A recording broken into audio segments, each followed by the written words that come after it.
list kita adalah Lee Min Ho waktu itu, Pak. Tetapi karena satu dan lain hal, pihak agensi bilang bahwa kayaknya Lee Min Ho ini susah.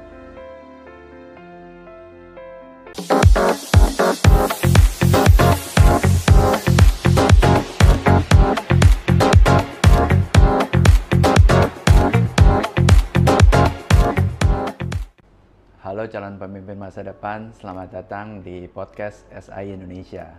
Hari ini saya berada di kota Surabaya bersama Bapak Brian Laswardi Cahyanto. Apa kabar Bapak? Baik Pak. Senang sekali bisa ketemu Bapak di Surabaya. Mungkin sebelum mulai, Bapak bisa cerita sedikit mengenai profil Bapak. Jadi perkenalkan, nama saya Brian Laswardi Cahyanto. Saya generasi kedua dari PT Wahana Kosmetika Indonesia yang memiliki brand Azarin dan juga Wonderlux. Pertama-tama saya mengucapkan terima kasih ya kepada Pak Sam ya, sudah jauh-jauh dari Jakarta untuk main berkunjung ke Surabaya dan mampir ke kantor ya Pak ya. Senang sekali Pak. Ya, jadi kalau istilahnya kalau kita nggak kenal maka nggak dekat. Jadi di sini tadi kita juga udah berbicara banyak hal mungkin tentang pengenalan produk-produk sehingga diharapkan kita dapat berkolaborasi ya Pak ya dan menjadi salah satu perusahaan kebanggaan Indonesia gitu. Ya. Nah Bapak Brian ini sudah meneruskan ya usaha keluarga waktu itu. Nah itu apa Pak latar belakangnya Pak?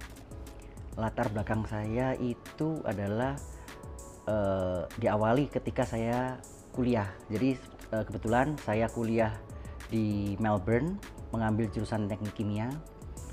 Jadi ketika saya pulang, orang tua sudah sebenarnya menyiapkan dan menawarkan apakah ingin melanjutkan perusahaan kecantikan ini. Lalu saya bilang waktu itu karena saya suka di dunia kimia dan saya melihat adanya potensi-potensi yang bisa kita gali terutama dalam hal inovasi, maka saya bilang oke, saya akan coba untuk meneruskan perusahaan ini. Nah, berawal daripada perpindahan dari generasi pertama ke generasi kedua itu bagaimana kita melakukan transisi mungkin dari segi leadership-nya, culture-nya, bahkan sampai pembaharuan produk-produknya.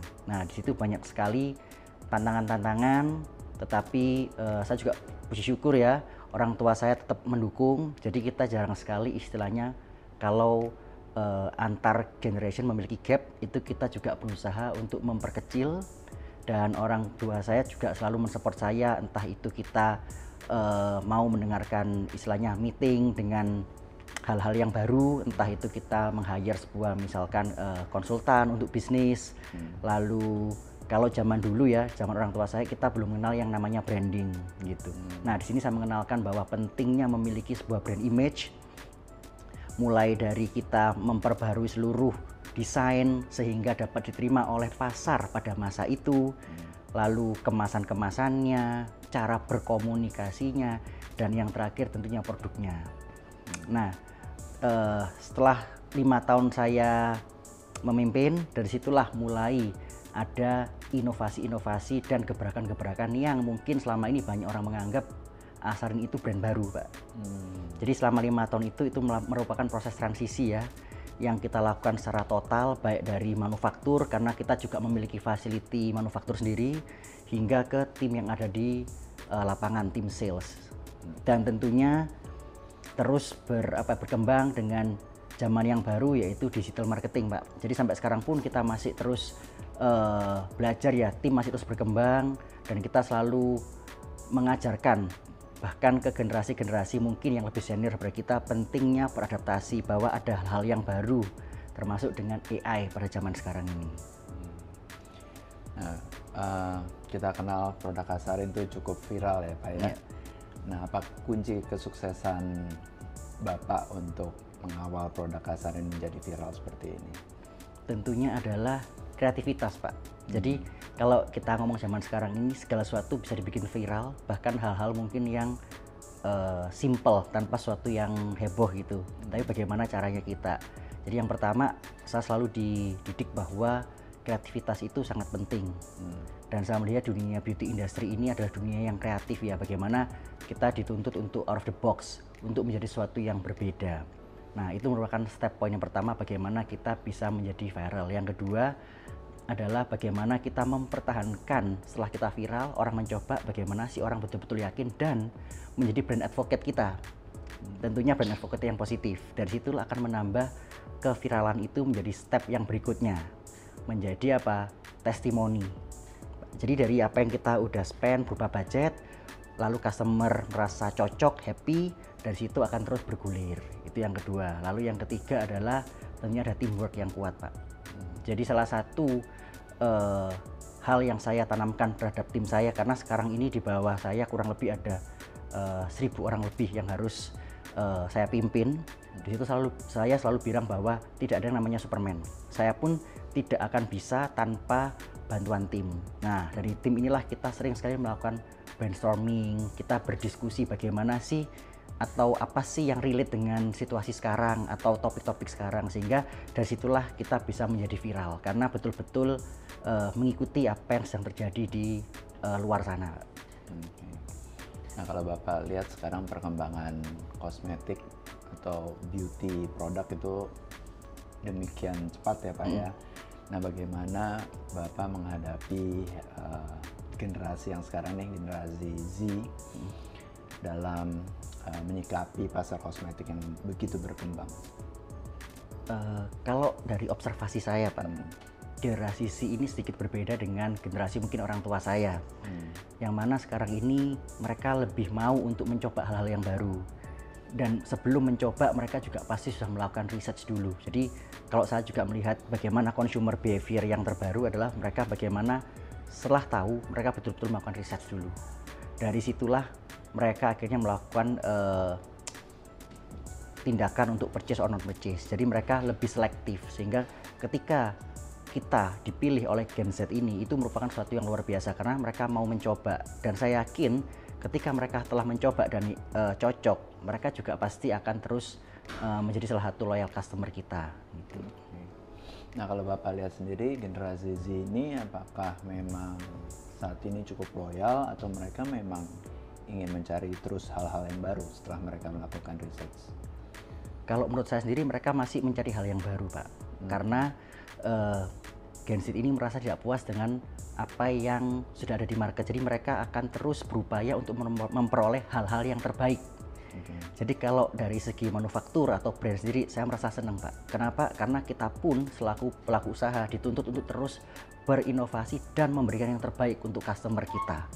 Terutama dengan persaingan global yang sekarang ya Pak ya. Jadi dengan adanya Gen Z yang menurut saya ini lebih selektif dan mereka lebih mengerti tentang tindakan-tindakan, misalkan bahan-bahan ya Pak, mereka ngerti bahan mana yang bagus, bahan apa yang mereka butuhkan. Bahkan untuk mengerti sebuah fungsi produk pun itu tidak perlu seperti zaman dulu yang mungkin harus membutuhkan banyak sekali edukasi ya Pak, karena zaman sekarang mereka juga bisa melihat di sosial media. Jadi itu betul-betul mengepus kita untuk apa ya, menjadi one step ahead lah, untuk menjadi sesuatu yang menarik bagi mereka. Terus berkreasi dan berinovatif terus. Betul, ya Pak ya. betul. Nah, kalau Bapak sekarang boleh dibilang produk Azarin sudah viral, sudah menjadi market leader. Ada lagi nggak sih Pak impiannya Bapak nih untuk dalam bisnis kedepannya PT Wahana Kosmetik Indonesia? Apakah memang mempunyai impian atau goal yang masih Bapak ingin capai? Kalau goal masih ada Pak. Jadi selaku bagaimana sih kalau dari dulu kita berbicara dari kita yang home industry generasi pertama, lalu kita bisa bersama-sama di generasi kedua ini membesarkan, tentu saya nggak ingin stop hanya di sini. Salah satu impian saya dengan para BOD yang lain adalah bagaimana kita menjadi produk Indonesia yang bisa kita jual di berbagai negara, menjadi multinational company yang berasal dari Indonesia, terutama dalam kategori FMCG. Jadi itu merupakan visi kita, bagaimana sih luar negeri bisa melihat bahwa produk kita nggak kalah loh. Mungkin di satu sisi kita juga melihat tren dari berbagai negara itu dan membuat menjadi sebuah ciri khas daripada produk-produk Indonesia itu sendiri. Karena kita melihat, kita sudah buktikan juga ketika kita ekspor ke beberapa negara yang existing ya Pak, seperti Malaysia, lalu kita juga sudah kirim ke Hong Kong, Taiwan, dan Mongolia, produk kita bisa diterima oleh mereka. Jadi saya rasa dalam hal kualitas, Indonesia udah waktunya lagi bukan untuk diragukan lagi. Lalu visi saya yang berikutnya adalah bagaimana saya bisa membuat sebuah network untuk tim saya juga, karena di sini juga banyak sekali tim-tim yang muda-muda ya Pak ya, yang mereka juga ingin sesuatu yang berbeda, dengan harapan ketika kita melakukan ekspor, mereka adalah menjadi pemimpin-pemimpin muda Pak, yang kita bisa kirim ke negara-negara tersebut untuk memimpin brand kita di sana, menjadi perwakilan perpanjangan tangan kita. Jadi tidak hanya produknya juga, tetapi bagaimana SDM kita pun bisa memimpin di luar negeri. Jadi kalau kita kenal, kalau beauty kan ada K-beauty, J-beauty, sekarang nanti melalui Asarin bisa ada I-beauty ya, Indonesia Beauty. Harapannya begitu ya Pak, betul Pak, ke dunia, betul. Iya, iya. Oke. Nah, karena ini masih family business ya Pak ya, bagaimana nih Bapak peran orang tua atau mungkin dari adik Bapak sendiri terhadap bisnis ini? Kalau dari orang tua sendiri, yaitu foundernya, mama saya sendiri ya, Ibu Yunita, itu Ibu Yuni lebih banyak sekarang ini sebagai penasehat Pak, mengarahkan kita bagaimana sih, dan mengingatkan kita bahwa roh daripada brand ini dulu itu seperti ini loh. Nah ini adalah sebuah legacy yang kita tidak tinggalkan, walaupun kita melakukan rebranding, sedikit adjustment along the way, tapi apa yang menjadi core daripada sang founder sendiri itu tidak pernah kita ubah Pak. Salah satunya apa? Unsur bahwa Asarin itu harus dikenal sebagai brand yang mengandung bahan-bahan alam, bahkan di beberapa produknya harus memiliki ekstrak-ekstrak asli Indonesia. Lah itu yang masih kita jaga, dan itu merupakan istilahnya legacy daripada sang founder sendiri. Dan di sini pun saya juga tidak sendirian Pak, walaupun di sini saya sebagai CEO, saya juga dibantu oleh adik saya Marcella Vanessa Cahyanto selaku CMO, dan bagaimana dia juga bekerja keras dengan timnya terus untuk membuat sesuatu yang baru, bagaimana brand dan produk-produk kita ini bisa dikenal dan relate dengan apa yang ada di pasar. Waktu itu Asarin pernah memakai juga brand ambassador dari Korea yang Lee Min Ho. Nah itu gimana Pak, bisa cerita sedikit nggak? Bisa memakai bintang Korea yang sedang viral, yang rasanya semua wanita di Indonesia udah apa ya istilahnya tergoda dengan kecakapannya. Nah itu Bapak bisa cerita sedikit Pak. Nah ini juga sesuatu yang menarik Pak, juga dengan topik Lee Min Ho ini. Jadi memang kita melihat waktu itu tren Korea kan luar biasa sekali yang mempengaruhi generasi kita. Lalu kita tahu bahwa dengan adanya K-drama, K-pop dan lain-lain itu, presence daripada Korean Ambassador ini sangat penting. Memang salah satu list kita adalah Lee Min Ho waktu itu Pak. Tetapi karena satu dan lain hal, pihak agensi bilang bahwa kayaknya Lee Min Ho ini susah. Mereka bilang siapapun artinya boleh, tapi kalau Lee Min Ho, dia pun juga nggak yakin bahwa ini bisa, karena biasanya Lee Min Ho itu orangnya super selektif, karena kalau di Korea dia termasuk A-listed aktor Pak. Jadi dia betul-betul harus mengerti brandnya ini bagaimana, inline nggak dengan image dia, bagus nggak dan lain-lain. Nah singkat cerita, akhirnya kita bilang, kita presentasi nih Pak, nggak cuma ke si agency tetapi juga ke tim daripada manajer Lee Min Ho. Lalu mereka tertarik untuk mencoba produk kita, karena sebelumnya kita sudah memiliki banyak sekali portfolio internasional Pak. Jadi kita juga udah kerjasama dengan berbagai brand dan license luar negeri, itu yang membuat salah satu Lee Min Ho untuk paling tidak mau dulu mencoba produk kita. Nah setelah kita kirim ke Korea, mereka coba dan lain-lain, akhirnya Lee Min Ho bilang, oke, saya mau jadi brand ambassador. Jadi istilahnya kalau kita ngomong dengan A-list aktor ini atau aktris di Korea itu, kadang ada uang belum tentu mereka mau. Karena mereka betul-betul menjaga inline nggak image-nya mereka, brandingnya mereka dengan produk yang mereka bawa itu tadi. Dan ini juga sekarang kita udah tahun kedua dan bahkan ketiga dengan Lee Min Ho. Hebat Pak, bisa menembus artis papan atas Korea ya Pak ya. Hebat, suatu inovasi juga dari Asarin. Nah, Bapak mungkin Bapak bisa juga sedikit spill nih Pak. Ada produk baru apa nih Pak yang ke depannya Pak? Mungkin sedikit bisa spill dikit. Oke. Kalau untuk produk baru Pak, kita sebenarnya ada banyak sekali. Nah, kebetulan di bulan depan kita ada launching make up baru Pak. Ada 2 sih sebetulnya Pak. Yang pertama adalah kita melakukan kolaborasi dengan Minion, yaitu lip balm. Yang mana lip balm ini nggak cuman untuk merawat dan melembabkan bibir, tetapi juga memberikan warna. Jadi secara tekstur dia sangat ringan dan sangat cocok sekali dipakai di negara tropis seperti Indonesia. Ini ya Pak ya, produknya Pak ya. Betul. Boleh dilihat ya Pak ya. Betul. Oh, ini ya, Ya. lip balm ya. Ya, Oke, Minion menarik ini. ya packagingnya. Ya. Nah ini Pak, jadi bagaimana inovasi tadi salah satunya adalah dengan kita melakukan kolaborasi dengan packaging yang unik. Lalu di dalam waktu dekat ini juga kita akan launching make up, yaitu powder foundation Pak.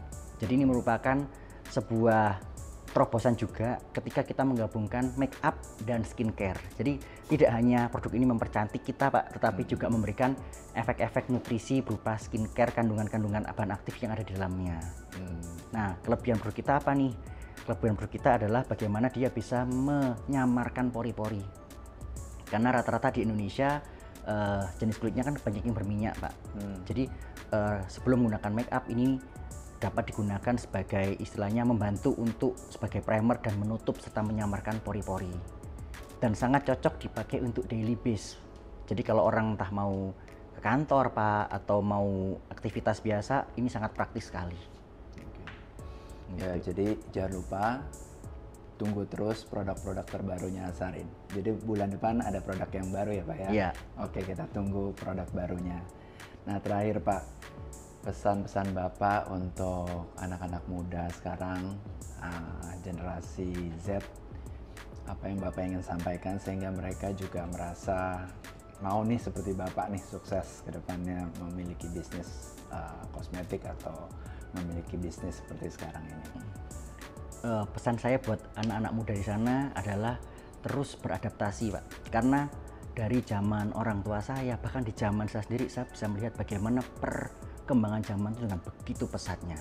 Dan kata kunci yang selalu saya infokan baik ke keluarga maupun ke tim saya sendiri adalah bahwa kita harus terus beradaptasi dan terus berinovasi Pak. Karena ketika kita beradaptasi, kita bisa mengikuti perkembangan zaman apapun itu. Jadi kita juga harus memiliki pola mindset untuk open minded. Jadi apapun yang baru, ayo kita pelajari dulu. Jangan langsung mengeluh nih Pak. Misal dengan adanya teknologi baru AI, belum orang sudah merasa takut ini itu susah nih ya kan. Lalu wah nanti merebut kerja manusia nih dan lain-lain. Nah, itu kita singkirkan dulu. Kita ikuti dulu bagaimana sih cara pakai teknologi AI ini yang terbaru, entah itu ChatGPT atau apa. Karena itu pada akhirnya hal yang baru itu untuk 5-10 tahun ke depan akan menjadi hal yang biasa dan menjadi sesuatu yang umum.